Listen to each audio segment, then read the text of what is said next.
দর্শক, গত 4-5 দিন ধরে একের পর এক বিভিন্ন ধরনের স্পর্শকাতর সংবাদ, নানান ধরনের অস্বস্তিকর সংবাদ আমাদের কানে আসছে। নিশ্চয়ই আপনারাও এরকম অনেক ধরনের সংবাদ পাচ্ছেন। তার সত্যতা নিয়ে নানান ধরনের প্রশ্ন রয়েছে, উদ্বেগ রয়েছে, উৎকণ্ঠা রয়েছে। সেনাবাহিনীতে কি ঘটছে এই মুহূর্তে? সেনা অভ্যন্তরে কি পাল্টা সংঘটিত হচ্ছে? বিশেষ করে ভারতের বিভিন্ন গণমাধ্যম গত কয়েকদিন ধরে এরকম বিভিন্ন স্পর্শকাতর সংবাদ প্রকাশ এবং প্রচার করছে। গত কয়েক ঘন্টা আগে ভারতের অন্যতম প্রভাবশালী গণমাধ্যম India today, Times of India খুবই স্পর্শকাতর একটি সংবাদ দিয়েছে। এরকম সংবাদ আরও আগে থেকেই পাওয়া যাচ্ছে। আমরা জানি না এর সত্যতা কতখানি। টাইমস অফ ইন্ডিয়া এবং ইন্ডিয়া টুডে যেটি বলছে যে শীর্ষ এক সামরিক কর্মকর্তাকে নজরবন্দি করে রাখা হয়েছে। আবার অন্য অন্য মাধ্যম থেকে আমরা যে খবর পাচ্ছি যে তাকে আটক করা হয়েছে, অ্যারেস্ট করা হয়েছে। ভারতের মোটামুটি যেই ট্র্যাডিশনাল মিডিয়া তারা যেগুলো বলছে যে জেনারেল ওয়াকারুজ্জামানকে সরিয়ে দিতে কুয়ের একটি পরিকল্পনা করা হচ্ছিল ওই শীর্ষ কর্মকর্তার মাধ্যমে, এবং তিনি পাকিস্তানের অনুসারী। এর মধ্যে গত 2 মাসে তিনি বেশ কয়েকটি বৈঠক অন্যান্য সামরিক কর্মকর্তাদের সঙ্গে তিনি করেছেন, পাকিস্তানের সামরিক কর্মকর্তাদের সঙ্গে তিনি বৈঠক করেছেন, এবং বাংলাদেশের মধ্যেও একটি বিশেষ রাজনৈতিক দলের নেতাদের সঙ্গে তিনি বৈঠক করেছেন। যখন এই খবরটি প্রকাশ হয়ে যায়, ফাঁস হয়ে যায়, সেনাপ্রধানের কানে বিশ্বস্ত সূত্রের মাধ্যমে এই সংবাদটি পৌঁছায়, তখন নাকি তাকে নজরবন্দি করা হয়েছে। আমি সঙ্গত কারণেই তার নামটি প্রকাশ করতে চাচ্ছি না। আপনারা ইচ্ছা করলে টাইমস অফ ইন্ডিয়া বা ইন্ডিয়া টুডে এ ধরনের সংবাদ মাধ্যমে ঢুকে আপনারা দেখতে পারেন। এবং এই সংবাদ মাধ্যমগুলোতে গত 25 ফেব্রুয়ারি পিলখানা ট্র্যাজেডির দিনে সেনাপ্রধান যে বক্তব্যগুলো দিয়েছিলেন সেটারও কিছুটা উদ্ধৃত এখানে করা হয়েছে। তিনি সেখানে যে কথাগুলো বলেছিলেন যে দেশে যে নৈরাজ্যের সৃষ্টি হয়েছে তা আমরাই তৈরি করেছি, এবং রাজনৈতিক দলগুলো এরকম কাদা ছুড়াছুড়ি হানাহানিতে লিপ্ত থাকলে বাংলাদেশের স্বাধীনতা এবং সার্বভৌমত্ব বিপন্ন হতে পারে। তার ওই বক্তব্যকে সরকারের একটি অংশ নিঃসন্দেহে অনেক গুরুত্বের সঙ্গে নিয়েছে এবং তাকে শত্রুপক্ষ মনে করছে।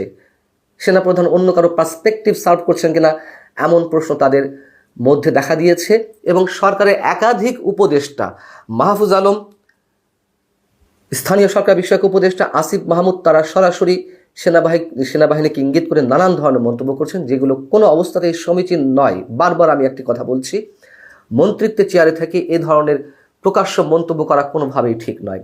আমরা সাধারণ মানুষ সেনাবাহিনী সম্পর্কে মন্তব্য করতে গেলেও অনেক ধরনের সেন্সরশিপের মধ্য দিয়ে অনেক সচেতন থেকে আমরা মন্তব্য করি, খুবই স্বাভাবিক। সেনাবাহিনী একটি সুশৃঙ্খল বাহিনী, তাদের সম্বন্ধে আমরা জানাতন খবর, জানাতন কথা যেখানে সেখানে বলবো, এটি তো কোনোভাবেই সমর্থনযোগ্য নয়।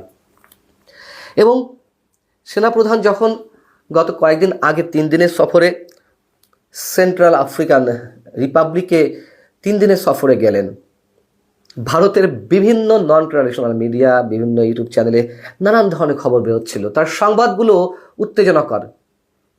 যেমন কোনো সংবাদে বলা হচ্ছিল যে সেনাপ্রধান যখন দেশে ফিরবেন 3 দিনের সফর শেষে তাকে শাহজালাল আন্তর্জাতিক বিমানবন্দর থেকে আটক করা হবে, কিন্তু আটক করা হয়নি, আমরা সে ধরনের কিছু দেখিনি। তিনি নাকি গ্রেপ্তার এড়াতে বা তাকে আটক করা হতে পারে এই ধরনের সংবাদ তিনি পাওয়াতে তিনি তেজগাঁও বিমানবন্দরে নেমেছেন। এ ধরনের কোনো খবরের সত্যতা আমরা পাইনি, যেটি বাস্তবতা। জেনারেল ওয়াকারুজ্জামানের জীবন ঝুঁকির মধ্যে, এটুকু অন্তত আমি মনে করি। তখন সেনাবাহিনী জনগণের স্বার্থে অনেক ধরনের ঝুঁকি নিয়ে অনেক কাজ করে যাচ্ছে, যেগুলো অনেকে পছন্দ করছে না। ভারতের বিভিন্ন গণমাধ্যমে যেই শিরোনামগুলো আরও প্রকাশ পাচ্ছে, যেগুলো এসেছে, জাতিসংঘ ঢুকছে 3 দিনে, বাংলাদেশের বায়ু ও নৌসেনা প্রধানের প্রাণ বাঁচাতে ছুট, ভারত সেনার বাংলাদেশে ঢোকার অধিকার, ইন্দিরা মুজিব চুক্তি ফাঁস, ওর মধ্যে নাকি কী ছিল যে কোনো সময় ভারতীয় সেনারা বাংলাদেশে ঢুকতে পারবে, এ ধরনের খবর ছড়ানো হচ্ছে। বলা হচ্ছে বাংলাদেশি লেফটেন্যান্ট জেনারেলের সঙ্গে ওই শীর্ষ কর্মকর্তা যাকে নজরদারি করা হয়েছে বলে দাবি করেছে ভারতের ইন্ডিয়া টুডে এবং টাইমস অফ ইন্ডিয়া, সেই সেনা কর্মকর্তা নাকি আইএসআইয়ের সঙ্গে গোপন আঁতাত করেছে। সেনাপ্রধান নিঃশব্দে গভীর রাতে বাংলাদেশে অভ্যুত্থান ঘটালেন। অভ্যুত্থান কোথায় ঘটিয়েছেন? সেনাবাহিনী কি ক্ষমতা নিয়েছে? 72 ঘন্টা আগেই ফাঁস, কত তারিখ জাতিসংঘ ঢুকে সেনাপ্রধানকে হত্যা করবে। এই যে খবরগুলো প্রকাশ পাচ্ছে, এগুলো ভারতের দিক থেকে হয়তো ঠিক আছে, তাদের স্বার্থের জায়গা থেকে এই ধরনের খবরের অনেক কিছু গুজব আকারে ছড়াচ্ছে। এতে ভারত লাভবান হতে পারে, সেনাবাহিনীর মধ্যে বিভক্তি সৃষ্টি করে তারা যে কোনো স্বার্থ হাসিল করতে পারে। কিন্তু মানুষও এগুলো বিশ্বাস করছে। ভারতের গণমাধ্যম কি লিখলো না লিখলো, তার চেয়ে বড় কথা হচ্ছে আমরা অনেকে এগুলো বিশ্বাস করছি। কেন বিশ্বাস করছি? কারণটাই হচ্ছে সময়টা তো খুবই অস্বস্তিকর, ঘোলাটে পরিস্থিতি, এবং এই খবরগুলোর অধিকাংশ যে গুজব, এটি আমি নিজে মনে করি। আবার সব কিছু যে উড়িয়ে দেওয়ার মতন তা নিশ্চয় নয়। বাংলাদেশে মৌলবাদের আস্ফালন আমি শুরু থেকেই, গত 5 আগস্ট রাজনৈতিক পট পরিবর্তনের পর থেকে, আপনারা আমার যে ভিডিও কন্টেন্টগুলো যারা দেখেন, নিয়মিত দেখেন, তাদের নিশ্চয়ই খেয়াল করার কথা। আমি 2024-এর 20 বা 22 আগস্ট থেকে স্পষ্ট করে বলছি, বাংলাদেশে যে মৌলবাদের আস্ফালন, জঙ্গিবাদী একটি শক্তির মাথাচাড়া দিয়ে ওঠার সম্ভাবনা তা দিনে দিনে প্রকট হচ্ছে, এবং তা স্পষ্টত আমরা দেখতে পাচ্ছি। এবং এর সঙ্গে পাকিস্তানের কানেকশনের নানান ধরনের তথ্য আমাদের কানে আসছে। সেই জায়গা থেকে নিশ্চয়ই সেনাপ্রধান জেনারেল ওয়াকারুজ্জামান এবং সেনাবাহিনীর অনেক কিছু করার রয়েছে। যে খবরগুলো আমরা সবাই পাচ্ছি নানান মাধ্যমে, নিশ্চয়ই সব কিছুতে আমরা কান দিব না, কান দেওয়া ঠিক নয়। কিন্তু যখন দেখি দায়িত্বশীলদের মুখ থেকেই খোদ সেনাবাহিনীকে নিয়ে বিরূপ মন্তব্য করা, তাদেরকে সন্দেহের চোখে দেখে, তাহলে বুঝতে হবে ডালমে কুচ কালা হে। কাদের স্বার্থে আঘাত পড়ছে, কারা সেনাবাহিনীর যে তৎপরতা সেগুলো মানতে পারছে না। অনেকের মনে অনেক ধরনের প্রশ্ন থাকতে পারে, গত 6-7 মাসে কেন সেনাবাহিনী নৈরাজ্য ঠেকাতে তারা তাদের ভূমিকাটি সফলভাবে পালন করতে পারেনি। উঠতে পারে, অস্বাভাবিক কিছু নয়, কিন্তু আমি আগেও বলেছি এর মধ্যে আরো অনেক বিষয় রয়েছে। এবং আমাদের প্রধান উপদেষ্টা আন্তর্জাতিক বিভিন্ন গণমাধ্যমে দেশের আইন শৃঙ্খলা পরিস্থিতি সহ সার্বিক বিষয় যে